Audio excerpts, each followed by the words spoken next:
নমস্কাৰ দেগাঁওনাৰী সমূহ দৰ্শকে স্বাগতম জনাইছোঁ। মাঘ বিহুলৈ মাজত মাত্ৰ কেইটামান দিন, তাৰ উপলক্ষে সমূহ দেগাঁওবাসীৰ লগতে অসমবাসী ৰাইজক শুভেচ্ছা জনাইছোঁ। আমি এটা গঠনমূলক বাতৰিলৈ আপোনালোকৰ কাষলৈ আহিছোঁ। আমি বৰ্তমান উপস্থিত আছোঁ দেগাঁও সমীপৱৰ্তী বাদুলিপাৰ কাণফলা গাঁৱৰ এজন কৃষক ডিম্বেশ্বৰ গগৈ। প্ৰতি বছৰে আমি তেখেতৰ খেতিডৰালৈ আহোঁ। প্ৰায় 300 বিঘা মাটিত তেওঁ খেতি কৰিছে, বিভিন্ন জাতৰ খেতি কৰিছে। তেওঁ বিশেষকৈ 250 বিঘা মাটিত তেওঁ সৰিয়হ খেতি কৰিছে। এই ব্যক্তিজন আচলতে সকলোৰে কাৰণে আদৰ্শ। শূন্যৰ পৰা আৰম্ভ কৰি আজি 300 বিঘা গৰাকী হোৱা ডিম্বেশ্বৰ গগৈ আজি সকলোৰে বাবে হৈ পৰিছে আদৰ্শ। পোনে পোনে আমি সৰিয়হ খেতিডৰা দেখাবলৈ আমাৰ সতীৰ্থক অনুৰোধ জনাইছোঁ। আমাৰ চকুৰ যোনফালে যায় চাৰিওফালে কেৱল হালধীয়াৰ এখন দলিচা। এই ব্যক্তিজনে শূন্যৰ পৰা আৰম্ভ কৰি আজি 300 বিঘা মাটিত বিভিন্ন খেতি কৰিছে।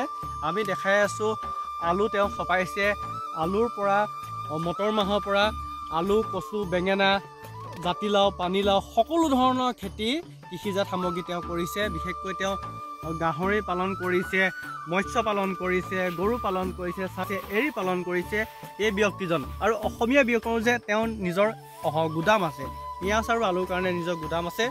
আমি মাৰোৱাৰী সম্প্ৰদায়ৰ ব্যক্তিৰ আমি গুদাম থকা দেখিছোঁ, কিন্তু অসমীয়া সম্প্ৰদায়ৰ এজন অসমীয়া ব্যক্তিৰ আচলতে গুদাম থকা কথাটো শুনিলে বুকুখন ডাঠ হৈ যায়।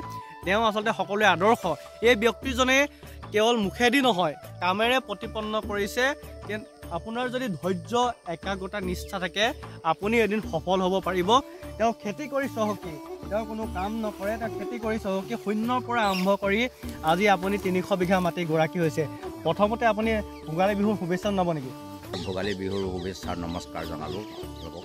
হয়, আপোনাৰ নামটো ডিম্বেশ্বৰ গগৈ, কিন্তু ইন্দিৰা গগৈ বুলি ক'লে সকলোৱে চিনি পায়। হয়, মোৰ নাম ইন্দিৰা বুলি ক'লে সকলো চুকে কাণে সকলোৱে চিনি পায়। আৰু এনেই কাগজ পত্ৰে ডিম্বেশ্বৰ গগৈ। মই এই কাণফলাৰ বাসিন্দাৰ এতিয়া বৰ্তমান মই এই খেতি খোলা কৰি ইয়াতে কাণফলাতে বসবাস কৰি আছোঁ। বিশেষকৈ আপুনি কিমান বছৰৰ পৰা কৃষি কাৰ্যৰ লগত জড়িত? মোৰ আজি প্ৰায় 45 বছৰ 47 বছৰমান হৈ গ'ল। এটা যুগ হৈ গ'ল। মানে আপোনাৰ এই খেতিতে আছোঁ আৰু খেতি প্ৰথম খেতি কৰিলোঁ আপোনাৰ নিজৰ মাটি বাৰী নাছিলে, তাৰমানে আপোনাৰ আধি মাটি লওঁ আৰু ভেন গৰু চৰু আনি এনেকৈ আনৰ বস্তুৱে সহায় লওঁ আৰু এনেকৈ খেতি পথাৰ কৰোঁতে গতিকে এতিয়া এই পৰ্যায়ত পাইছোঁহি আৰু বৰ্তমান। গতিকে বিয়া বাৰী কৰিলোঁ, ল'ৰা ছোৱালী ডাঙৰো হ'লোঁ, ছোৱালীও বিয়া দিলোঁ, ল'ৰালৈও আনিলোঁ বোৱাৰী। বিশেষকৈ আপুনি শূন্যৰ পৰা আৰম্ভ কৰিছিলে? হয়, মই শূন্যৰ পৰা এক মানে ফুট ল'বলৈ মোৰ মাটি নাই। গতিকে শূন্যৰ পৰা খেতি কৰি আজি এই পৰ্যায়ত পাইছোঁহি। অকণমান সেই আপোনাৰ যিটো কাহিনী যে ঘৰৰ পৰা আপুনি ওলাই আহিছিলে, মা দেউতাই কৈছিলে কি কৰিবি তই, আপুনি দেখাই দিলে যে কি কৰিব পাৰে আপুনি, তেওঁ অকণমান কাহিনীটো চুটিকৈ কওকচোন। ঘৰত মানে অকণমান হেৰি হ'লে যায়, যেতিয়া মানে ককাই ভাই সৰহীয়া নহয় জানো, আমি আৰু সৰহীয়া খাম খেয়ালি লাগোঁ। তাতে মানে দেউতাই মায়ে কয় তইনো কি কৰি খাবি, তই একো কৰি খাব নোৱাৰ বুলি কৈছিলে। তেতিয়া মই যদি একো কৰি খাব নোৱাৰোঁ, তেতিয়া আৰু ঘৰত কাম বন কৰি যদি শুকু লগাব নোৱাৰোঁ, তেতিয়াহ'লে মই বাহিৰলৈ ওলাই যাওঁ। ওলাই আহি পেলাই এই কাণফলা প্ৰায় 6 কিলোমিটাৰ আঁতৰত আহি পেলাই মানে মানুহৰ ৰাইজৰ পৰা মাটি বাৰী খুজি মানে আধি খেতি কৰিব লাগিলোঁ। আধি খেতি কৰি আৰু মানে একোৱেই নাই আৰু মানে ফুট ল'বলৈ মাটি নাই, থাকিবলৈ ঘৰ নাই, দুৱাৰ নাই, আনৰ বহাত থাকি এনেকৈ খেতি পথাৰ কৰিলোঁ। কৰোঁতে ঈশ্বৰে ভগৱানে দিলে আৰু কৰ্মৰ ওপৰত বাহাদুৰি আছে, মানে কৰ্মৰ ওপৰত কথা আছে। কৰ্ম কৰিলোঁ, দুখ কৰিলোঁ, বহুত মানে ঘাট প্ৰতিঘাত পাৰ কৰিলোঁ। তেতিয়া মানে ধৰক আমাৰ ধৈৰ্যৰ লক্ষী বুলি কৈছে, ধৈৰ্য ধৰি ইয়াত খেতি কৰি বানপানী হয় এই জেগাবিলাক, সাপ বেং চব আমাৰ লগতে থাকে। কিন্তু আমি আৰু একো নহয়, নিজৰ ৰাস্তা নিজে গৈ থাকোঁ, প্ৰকৃতিৰ মাজতে থাকোঁ। কেনেকুৱা লাগে আপুনি যেতিয়া শূন্যৰ পৰা আৰম্ভ কৰি 300 বিঘা মাটি বিভিন্ন খেতি কৰিছে, কি খেতি কৰিছে? নাই, ভাল লাগে মানে ধৰক আপোনাৰ এইখিনি যে হ'ব, ইমান যে পাৰিমগৈ মই ভবাও নাছিলোঁ। পিছত তললৈ মূৰ কৰি খেতি কৰোঁতে এই পৰ্যায়ত পালোঁহি। আৰু এতিয়া ঘৰ পৰিয়ালৰ পৰা সহায় পাই আৰু অকণমান ধৰক আহল বহল হৈছে আগতকৈ। কি খেতি কৰিছে? এতিয়া আপোনাৰ মই ধান খেতি কৰোঁ, শালি ধানৰ খেতি কৰোঁ, আপোনাৰ এই কচু, কেৰেলা মানে ইত্যাদি কৰি মানে কল বন, জাতিলাও, পানীলাও, ৰঙালাও, বিলাহী, জলকীয়া, মটৰ, আলু, বেঙেনা, আপোনাৰ লাই, মূলা, গাজৰ ইত্যাদি প্ৰায় মানে 20-22 বিধমান মানে জাতৰ খেতি কৰি আছোঁ। যেতিয়া আপোনাৰ খেতিডৰা চাবলৈ বিভিন্ন দূৰ দূৰণিৰ পৰা মানুহ আহে, কৃষক আহে, কেনেকুৱা লাগে আপোনাৰ? ভাল লাগে। মোক যে আহি যে মোৰ নাম শুনি পেলাই বা এনেকৈ হেৰি হৈছে, বাহুল্য হৈছে, প্ৰচাৰ হৈছে কাৰণে আহিছে, চাইছে, খেতি দেখুৱাওঁ, আহিলে কৰিলে কেনেকৈ কৰে, কি কথা সেইবিলাকো সোধে। মই আৰু গোটেই কথাবোৰ মানে বুজাই দিওঁ আৰু খেতি মই এনেকৈ কৰোঁ।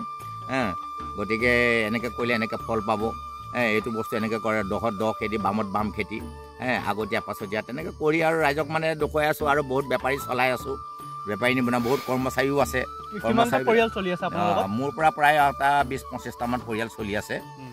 গতিকে জ্বৰ বেমাৰ দুখ বিপদ আপদ চব ময়ে চলাই থাকোঁ। দিগদাৰ হ'লে নিয়েহি আৰু কৰি মেলি দিয়ে কাম বন, আৰু মানে ধৰক পইচা পাতিও নিয়ে আৰু কৰি মেলি থাকে আৰু তেওঁবিলাকৰ পৰিয়ালটো চলাই থাকে। হয়, চলাই থাকোঁ। আৰু যিসকল উঠি অহা যুৱ প্ৰজন্ম খেতি বাতি আজিকালি নকৰা হৈছে, তেওঁলোকক আপুনি কি ক'ব? যে আমি মাটিডৰা পেলাই থয় কিন্তু বাহিৰত কোম্পানী চাকৰিৰ কাৰণে 10-15 হাজাৰ কাৰণে যায়, তেওঁলোকক কি ক'ব? তেওঁবিলাকক কওঁ, কিছুমানে বহুতে আহে, তেতিয়া মই সুধোঁ যে দৰমহা পাতি কিমান আনিলি, কি কথা, মানে ঘৰত মা দেউতাক দিলি নাই, জমা কৰিলি নাই? বোলে নাই, বেছি নাই, খাই বৈ যেন তেনে আহিছোঁহে বুলিহে কয়। কেইটকামান আনিলোঁ, আকৌ এইকেইদিন চলি থাকোঁতে যাবলৈ ভৰাই নাইকিয়া বুলি কয়। তাৰ পৰা মই কওঁ যে কেলৈনো যাব লাগে ইমান দূৰলৈ, তেতিয়াহ'লে ইয়াতে দেখোন বহুত দূৰ আমাৰ লগতে লগ চুকে কাৰণে মানে কাৰোবাৰ বহুত ধনী ধনী মানুহৰ মাটি বাৰী আছে, কাম বন কৰিবলৈ মানুহ নাই এইবিলাকৰ, গতিকে মাটি বাৰী লিজতো পায়, আধিও পায়।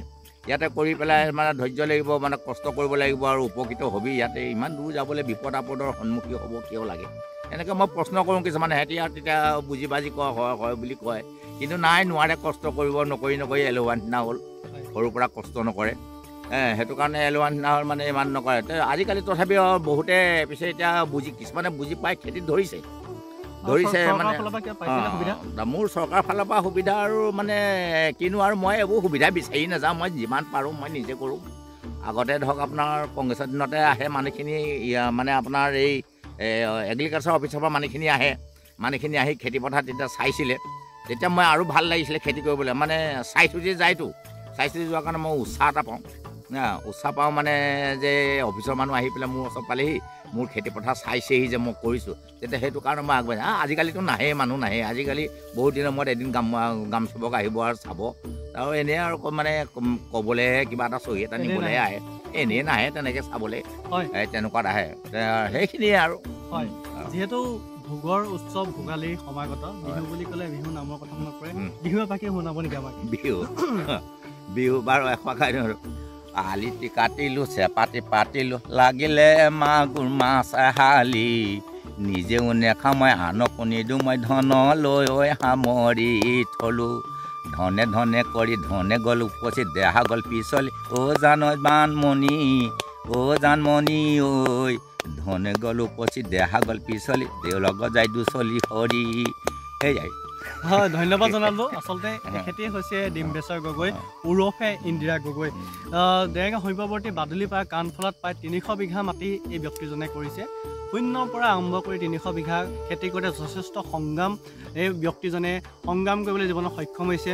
লগতে কেইবাৰ ৰাতিও তেওঁ নোখোৱাকৈও আছে, বহুত কষ্ট কৰিছে। কষ্টৰ ফলত আজি তেওঁ কৈছে যে ফুট ল'বলৈও তেওঁ এডোখৰ মাটি নাছিল, তাৰ পৰা 300 বিঘা মাটি কৰোঁতে তেওঁ দিনকো ৰাতি কৰি ৰাতিকো দিন কৰি মূৰৰ ঘাম মাটিত পেলাই যি কষ্ট কৰিছে, ত্যাগৰ ফলত আজি তেওঁ এইখিনি হৈছে। আমাৰ চেনেলৰ ফালৰ পৰাও আপোনাক শুভেচ্ছা জনালোঁ। লগতে যিসকল ল'ৰা ছোৱালীয়ে খেতি বাতি নকৰে তেওঁলোকক অনুৰোধ জনাইছোঁ, আহক আমাৰ অসমীয়াৰ মাটিত, আমাৰ পথাৰখন, আমাৰ বজাৰখন যদি অসমীয়াই দবদবাই থাকিব পাৰে, তেতিয়াহে আমি অসমীয়া বিশ্ব দৰবাৰত আজি অসমীয়া হিচাপে চিনাকি দিব পাৰিম। তাকে কৈ সকলো অসমবাসী ৰাইজক ভোগালী বিহুৰ আগতীয়াকৈ ওলগ জনাই আজি প্ৰতিবেদনটো শেষ কৰিছোঁ। ধন্যবাদ।